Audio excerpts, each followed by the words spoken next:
Our deep dive into the killer's past suggests they had also been plotting to sneak into the BJP's Rajasthan unit for at least 3 years. Riaz Attari, one of the two assassins, made his way into party events through its loyalists.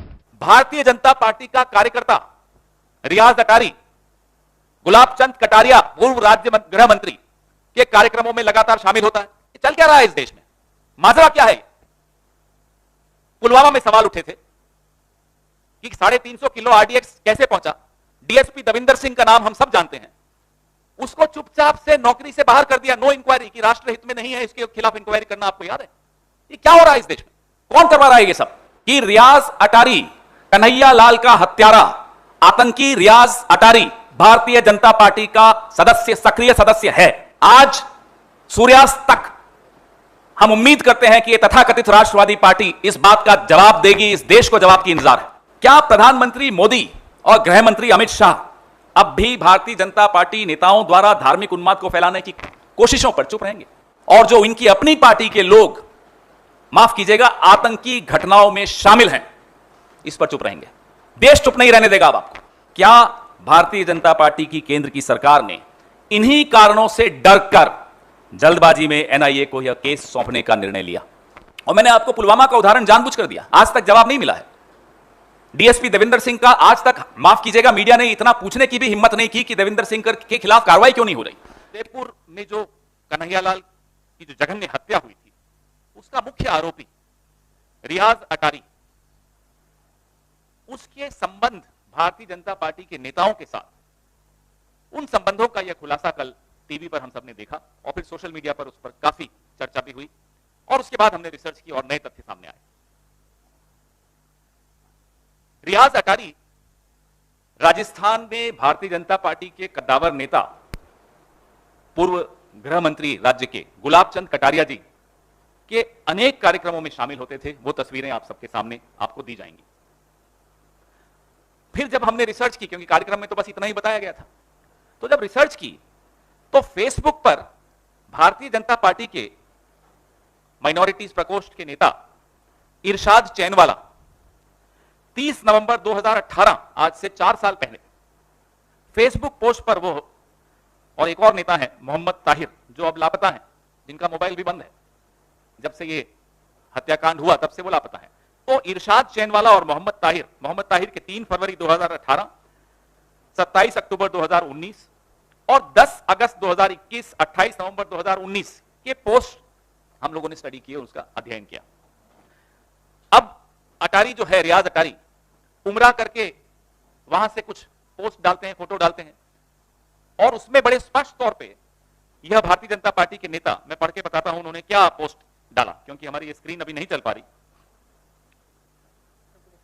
आपके WhatsApp group में विनीत जी डाल रहे हैं। ये हमारे BJP कार्यकर्ता उदयपुर राजस्थान के रियाज अटारी भाईजान ने हमारे वतन हिंदुस्तान में अमन व अमन के लिए दुआओं कर अल्लाह हमारे हिंद को सलामत रखे, आमीन। ये पोस्ट डाली है मोहम्मद ताहिर, भाजपा के कार्यकर्ता हैं। मोहम्मद ताहिर कह रहे हैं रियाज अटारी के लिए, ये हमारे भाजपा, उदयपुर भाजपा के कार्यकर्ता अटारी उमरा करने गए और देश में अमन व अमन की दुआ मांगी। इससे ज्यादा स्पष्ट क्या हो सकता? भारतीय जनता पार्टी का कार्यकर्ता रियाज अटारी गुलाब चंद कटारिया पूर्व राज्य गृह मंत्री के कार्यक्रमों में लगातार शामिल होता है। भारतीय जनता पार्टी के स्थानीय नेता अपनी फेसबुक पोस्ट में रियाज भाई, हमारे भारतीय जनता पार्टी के कार्यकर्ता रियाज भाई कहकर संबोधित करते हैं। ये चल क्या रहा है इस देश में? माजरा क्या है? पुलवामा में सवाल उठे थे कि 350 किलो आरडीएक्स कैसे पहुंचा।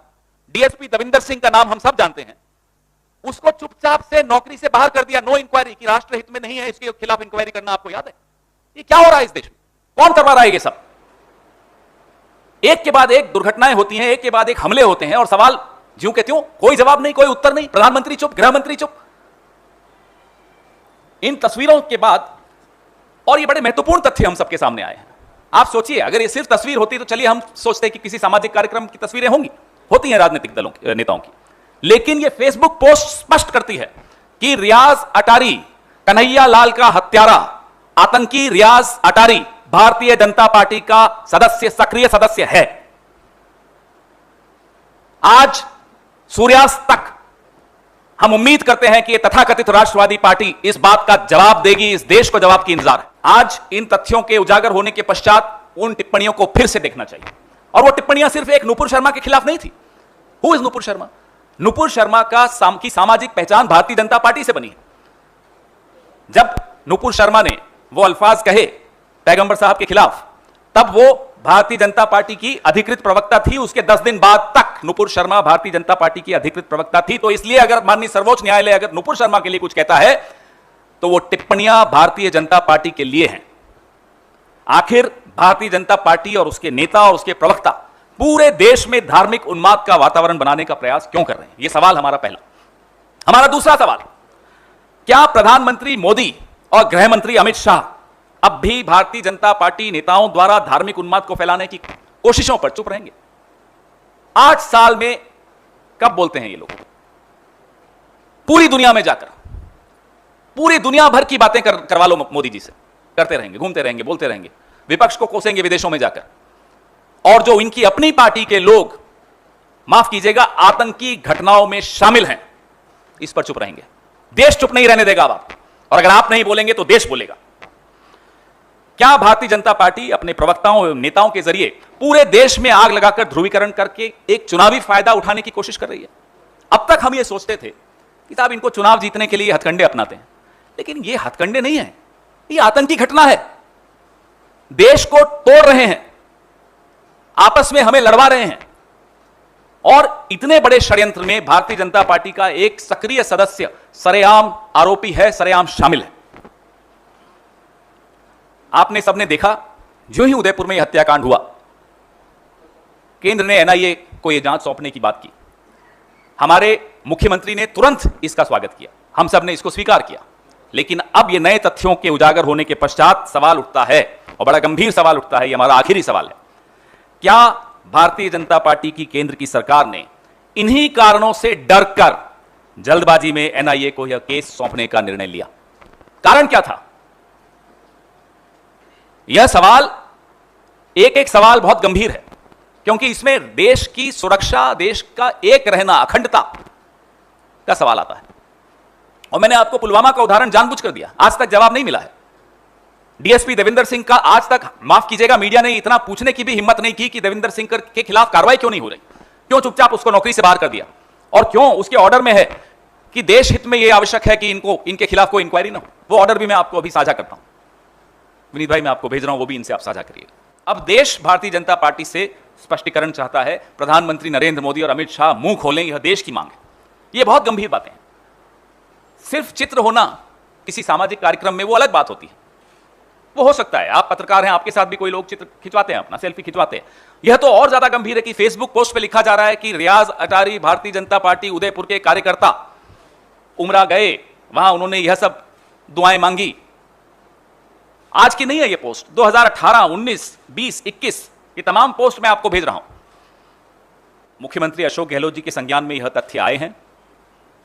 सरकार है वो सलाह मशविरा करके नियम कानून सम्मत कदम उठाएगी, और आपको बहुत जल्दी उसकी जानकारी भी दी जाएगी। रही बात एनआईए की, तो हम यह सवाल उठा रहे हैं अब, तब नहीं उठाया था। तब स्वागत किया था अशोक गहलोत जी ने भी, और उन्होंने कहा था कि मेरी पुलिस और मेरा प्रशासन एनआईए को पूरा समर्थन देगा, पूरा सहयोग देगा, और हमने इस मंच से बैठकर एनआईए को सुपुर्द करने का स्वागत किया था। लेकिन ये नए तथ्यों के पश्चात एक बहुत बड़ा सवाल उठता है कि ये एनआईए का निर्णय केंद्र सरकार ने कुछ घंटों में ही लिया था, तो क्या इन तथ्यों को छिपाने के लिए लिया था?